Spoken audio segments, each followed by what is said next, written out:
నల్గొండ జిల్లా సాలిగౌరారు మండలం ఉట్కూరులో అదనపు కట్నం కోసం వేధిస్తున్నాడంటూ సంధ్య అనే వివాహిత ఆరోపణ చేస్తుంది. తనను వివాహం చేసుకున్న అబిడ్ సిఐ నరసింహ మరో మహిళతో వివాహేతర సంబంధం పెట్టుకుని తనను వేధిస్తున్నాడంటూ పేర్కొంది. అయితే తన బిడ్డను కిడ్నాప్ చేసిందని సరూర్నగర్ పోలీస్ స్టేషన్లో భార్యపై నరసింహ కేసు పెట్టారు. పాప విషయంలో పోలీసులకు తాను క్లారిటీ ఇచ్చానని, కానీ తనపై పోలీసులు కిడ్నాప్ కేసు నమోదు చేసే ఆలోచనలో ఉన్నారని, ఇందుకు తన భర్త పోలీసు ఇన్ఫ్లుయెన్స్ చూపిస్తున్నారంటూ ఆమె ఆరోపించారు. అటు స్కూల్లో కూడా పాప తల్లి పేరులో తనకు బదులుగా మరో మహిళ పేరును నమోదు చేయించారని, ఇలా తనను రకరకాలుగా వేధిస్తున్న భర్త నుంచి కాపాడాలంటూ ఉన్నతాధికారులను ఆమె వేడుకుంటుంది.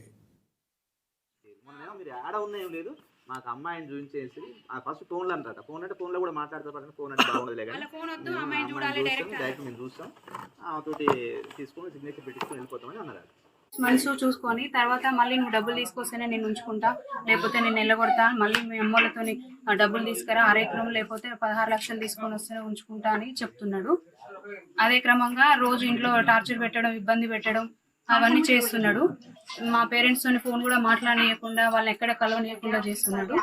నేను ఎప్పుడైతే అడుగుతున్నానో, నేను అతనికి వేరే అక్రమ సంబంధాలు ఉండడం వల్ల నన్ను ఎప్పుడు వదిలించుకోవాలని చూస్తున్నాడు.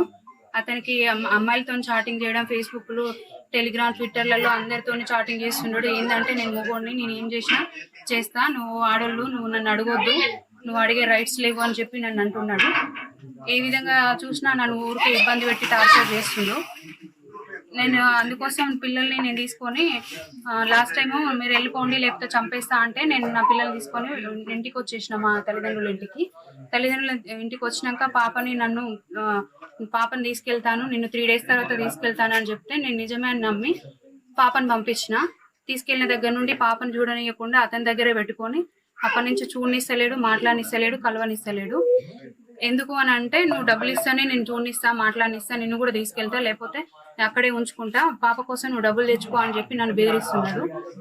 నేను అదే విధంగా పెద్ద మనుషులు మాట్లాడడం అన్నీ జరిగింది. అయినా కానీ నాకు 1 లక్ష